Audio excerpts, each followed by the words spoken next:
শবে বরাত সম্পর্কে কিছু বললে ভালো হয়। শবে বরাতের আরবি অনুবাদ কি?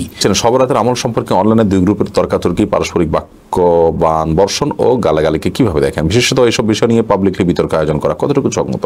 আমিনা সওদাগর আপনি লিখেছেন শবে বরাত সম্পর্কে কিছু বললে ভালো হয়। বোন আমিনা, শবে বরাত সম্পর্কে এর আগে আমরা বিভিন্ন সময় বলেছি। খোলাসা কথা হলো লাইলাতুন নিসফি মিন শাবান, মধ্য শাবানের রাত। আমরা সেইটা বললে অধিকতর ভালো হয়। কারণ হলো এর নামের কারণে আমাদের চিন্তা চেতনা অনেক ভুল বিষয় চলে আসে। মধ্য শাবান রজনী, এই রজনীর ফজিলত মোটা দাগে প্রমাণিত হলো। লাইলাতুন নিসফি মিন শাবান বা মধ্য শাবান রজনী রাতটি একটি ফজিলতপূর্ণ রাত।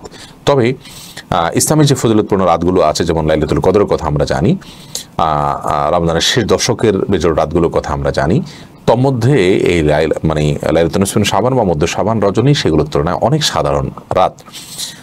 আমরা যদি কম্পেয়ার করি তাহলে হাদিসে এবং কোরআনের ভাষ্যমতে লাইলাতুল কদর এবং রমজানের শেষ দশক এই রাতগুলো অনেক গুরুত্বপূর্ণ রাত। লাইলাতুল নিসফি মিন শাবান বা মধ্য শাবান রজনী রাতে আল্লাহ তাআলা সাধারণ ক্ষমা ঘোষণা করেন মুশরিক এবং হিংসুক ছাড়া, এরকম বর্ণনা পাওয়া যায়। এবং এই ফজিলত পাওয়ার জন্য কেউ যদি আল্লাহর কাছে আগ্রহী হয়ে দোয়া করে, ইবাদত করে, বিশেষ করে নিজেকে শিরক এবং হিংসা থেকে পরিচ্ছন্ন রাখে, তাহলে সেটা তার জন্য সেটা করা যেতে পারে, সে জায়েজ আছে। বাট এই রাতে ভাগ্য নির্ধারণ করা হয় মর্মে যে সমস্ত বর্ণনা পাওয়া যায় সেগুলো বিশুদ্ধ মানদণ্ড উত্তীর্ণ নয়।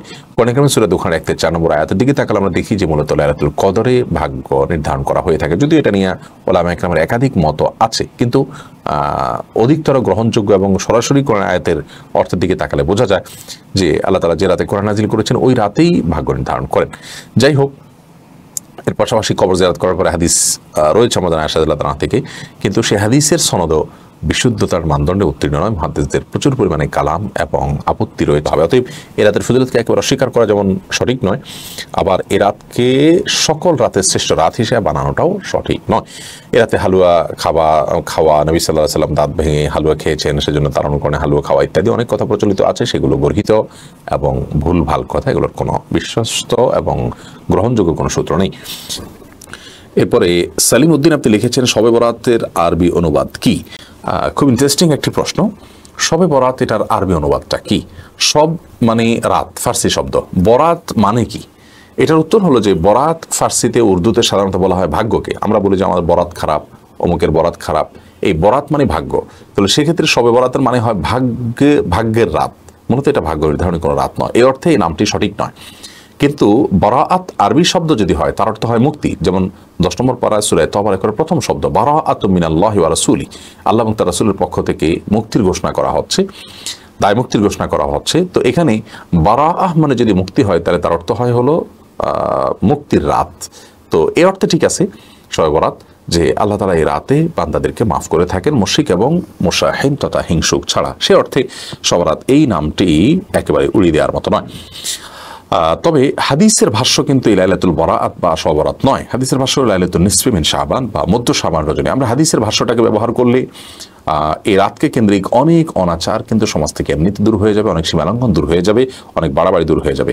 রহিম ইসলাম আলিফ আপনি লিখেছেন শবে বরাতের আমল সম্পর্কে অনলাইনে দুই গ্রুপের তর্কাতর্কি, পারস্পরিক বাক্যবাণ বর্ষণ ও গালাগালিকে কিভাবে দেখেন? বিশেষত এইসব বিষয় নিয়ে পাবলিকলি বিতর্ক আয়োজন করা কতটুকু সম্মত? ভাই রামিম, আপনার এই প্রশ্নটি বর্তমান সময়ে খুবই গুরুত্বপূর্ণ। এ রাতের ফজিলত আছে কি নেই, করণীয় আছে কি নেই, বা আমাদের সমাজে যে করণীয়গুলো প্রচলিত আছে এগুলোর কোনটি আছে কোনটি নেই, কোনটি করা যায় কোনটি করাটা গর্হিত, বা আদৌ কোনটি করা যায় কি যায় না, এটা নিয়ে যে বিতর্ক চলছে এই বিতর্কটা নতুন না, অনেক আগে থেকে।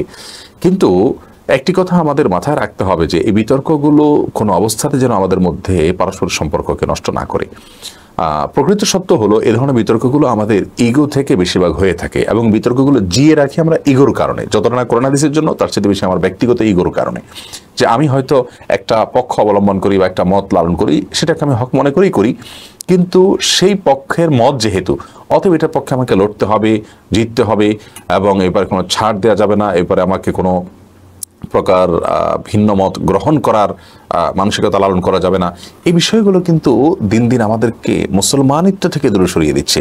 আখলাকি মুসলমানের যে চরিত্র, যে বৈশিষ্ট্য, সেই জায়গা থেকে কিন্তু আমাদেরকে সরিয়ে দিচ্ছে। অতএব এ ধরনের বিষয় নিয়ে অনলাইনে তর্কাতর্কি করা, বিশেষ করে একে অন্যকে আঘাত করে এবং পাল্টা আঘাত করে মন্তব্য করা, এগুলো কোনো মুসলমানের শান হতে পারে না। আল্লাহ রাব্বুল আলামিন আমাদের সবাইকে উগ্রতা থেকে এবং সীমালঙ্ঘন থেকে বেঁচে থাকার তৌফিক দান করুন। শবে বরাত উদযাপন যে হচ্ছে গোটা দেশব্যাপী, এটা কখনোই শরীয়ত সম্মত হতে পারে না।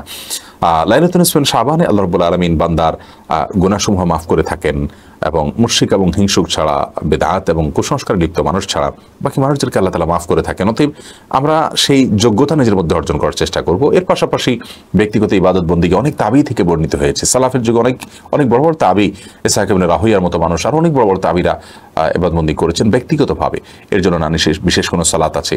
সব রাতের নামাজ নামে অনেকে মনে করেন যে এত রাকাত নামাজ আছে, প্রথম রাকাতে এত সূরা, ওই সূরা এতবার পড়তে হবে, দ্বিতীয় রাকাতে ওই সূরা এতবার পড়তে হবে। এই বিষয়গুলো কিন্তু শরিয়ার আলোকে প্রমাণিত কোনো বিষয় নয়।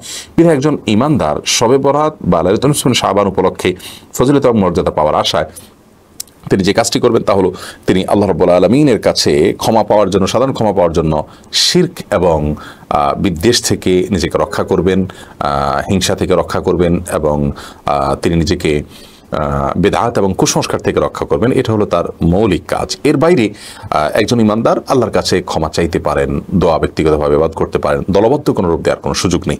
কোনো নফল আমল, বিশেষ করে সুন্নাহ কোনো আমলকে দলবদ্ধ রূপ দেয়া এটা মাকরুহ এবং এটা কোনো অবস্থাতেই ইসলামী শরিয়ার কোনো নির্দেশিত বিষয় না। বিধায় একজন ইমানদার সেই বিষয়টাতে সাবধান থাকবে এবং দায়িত্বশীল হবে। আমরা এই বিষয়ে বাড়াবাড়ি এবং ছাড়াছাড়ি কোনোটিই করবো না। যেটুকু আছে সেটুকু মনে করবো। লাইলাতুল কদরের চাইতে যদি আপনি শবে কদরকে বেশি গুরুত্ব দেন, তাহলে বুঝতে হবে আপনার এই চিন্তাকে কারেকশন করতে হবে। এবং এই রাত্রিকে ভাগ্য নির্ধারণের রজনী মনে করাটাও সঠিক নয়। ভাগ্য নির্ধারণ হয়ে থাকে লাইলাতুল কদরে, যেমনটি আল্লাহ তাআলা সূরা দোখানের 3 এবং 4 নম্বর আয়াতে বলেছেন। আল্লাহ বলেছেন, ইন্না আনজালনাহু ফি লাইলাতিন মুবারাকা, আমি একটি বরকতময় রাতে কোরআনকে নাজিল করেছি। ইন্না কুন্না মুনজিরিন, আমি সতর্ককারী কোরআন নাজিলের মাধ্যমে। এরপর আল্লাহ বলছেন, ফিহা ইউফরাকু কুল্লু আমরিন হাকিম, সে রাতে সমস্ত গুরুত্বপূর্ণ বিষয়গুলো ধার্য হয়ে থাকে, ফরক হয়ে থাকে। কোরআন কোন রাতে নাজিল হয়েছে? আল্লাহ বলেছেন, ইন্না আনজালনাহু ফি লাইলাতুল কদর, লাইলাতুল কদরে আমি কোরআন নাজিল করেছি। অতএব লাইলাতুল কদরে কোরআন নাজিল হয়েছে আর সে রাতে আল্লাহ তাআলা বলেছেন সব গুরুত্বপূর্ণ বিষয় ধার্য করা হয়ে থাকে। বোঝা যায় লাইলাতুল কদরে বা শবে কদরে ভাগ্য নির্ধারণ করা হয়ে থাকে। শবে বরাত যেটাকে আমরা বলছি, এই রাতে ভাগ্য নির্ধারণ করার বিষয়ে কোরআন থেকে তো নয়, কোনো হাদিস থেকেও বিশুদ্ধভাবে কোনো কিছু প্রমাণিত নয়। কোনো মনীষী বলেছেন, কিন্তু সেগুলো দলিলের দিক থেকে কোনোভাবেই টেকে না। বিধায় একজন ইমানদার তিনি এই শবে বরাতকে কেন্দ্র করে যে সমস্ত ভুলভাল জিনিস সমাজে আছে সেগুলো থেকে বেঁচে থাকবেন। হালুয়া রুটির যে একটা মোহর আমাদের সমাজে হয়ে থাকে, এটির সাথে শবে বরাতের বা লাইলাতুল নিসফ মিন শাবানের কোনো সম্পর্ক বা অন্য কোনো ইবাদত বন্দেগীর কোনো সম্পর্ক নেই। এ রাত কোনো খাবার দেওয়ার বা খাবার গ্রহণ করা, বিশেষ খাবারের কোনো ফজিলতের কোনো রাত নয়। সে সাথে এটাতে আতশবাজি করা, তারপরে আলোকসজ্জা করা, এরকম আরো অনেক কর্মকাণ্ড আমাদের সমাজে প্রচলিত আছে। এর কোনোটি কিন্তু হাদিস দ্বারা প্রমাণিত নয়।